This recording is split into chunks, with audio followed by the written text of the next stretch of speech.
Hello guys, welcome to my YouTube channel. आज की इस वीडियो में हम लोग पढ़ने वाले हैं परसेंटेज को दशमलव भिन्न में बदलिए। ये कैसे किया जाता है? देखिए, सबसे पहले ध्यान दीजिए यहाँ पे प्रतिशत को भिन्न में बदलने के लिए प्रतिशत की संख्या में प्रतिशत के चिन्ह यानी कि जो प्रतिशत के चिन्ह के स्थान पे 1/100 से गुणा करके सरल कर लेते हैं। देखिए, प्रतिशत के जो चिन्ह होते हैं ऐसे होते हैं। इसके स्थान पे, प्रतिशत के स्थान पे हम क्या करेंगे? 1/100 से क्या करेंगे? गुणा करेंगे। तो देखिए यहाँ पे प्रतिशत है तो हम लिखेंगे 65। अब देखिए 65। अब प्रतिशत की जगह पे हम क्या रखेंगे? 1/100 से क्या करेंगे?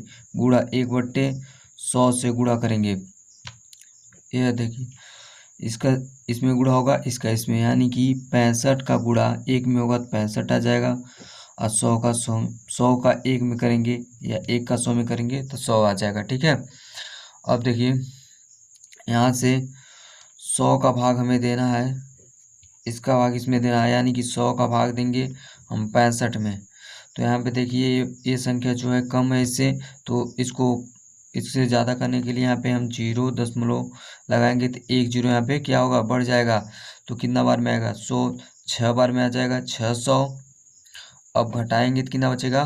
50। यहाँ पे क्या होगा? कैंसिल। अब देखिए 1 दशमलव लगाने के बाद यहाँ पे हम 3 स्थान तक 0 ले जा सकते हैं। तो हम पहला स्थान मान लीजिए ले चुके हैं, और दूसरा यानी कि 5, यानी कि 5 बेर में चला जाएगा। कितना हो जाएगा? 500। कट जाएगा 0 कामा, यानी कि कट गया।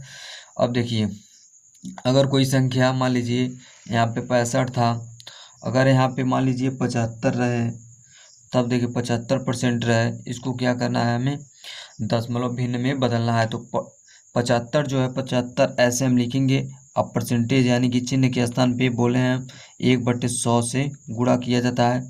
तो अब देखिए 75 करने में 75, अब बट्टे 100। अब 100 का भाग हम 75 में देंगे, 100 का भाग 75 में देंगे। देखिए यहाँ पे 100 का भाग 75 में देंगे, 100 का भाग जो है किस में देंगे? 75 में। तो 75 यहाँ पे लिख दिए। तो अब देखिए 100 का जो भाग 75 में देंगे तो यहाँ पे एवं संकेत कम है, तो यहाँ पे हम 0 दशमलव लगा देंगे तो यहाँ पे 1 0 बढ़ जाएगा। तो अब देखिए 7 बार में जाएगा तो 700 हो जाएगा। अब यहाँ पे बच गया 50। 50 7 से 7 कैंसिल। अब देखिए यहाँ पे 1 0 और बढ़ा सकते हैं क्योंकि यहाँ पे दशमलव लगा चुके हैं पहले से। तो अब देखिए यहाँ पे कितना बार में जाएगा? 5 बेर में जाएगा। तो हमारा आ गया 500 यहाँ पे, इसको कैंसिल हो गया। अब क्या होगा? हमारा जो पूरा आंसर होगा यानी कि 75% का आंसर जो होगा वो होगा 0.75। यही हमारा आंसर है।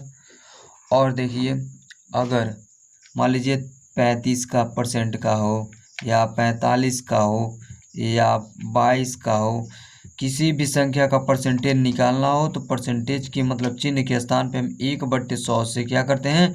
गुणा कर देंगे, तब आंसर हमारा आ जाएगा। अगर ये वीडियो आप लोग को समझ में आता है तो हमारे चैनल को सब्सक्राइब करें, लाइक करें। Thank you.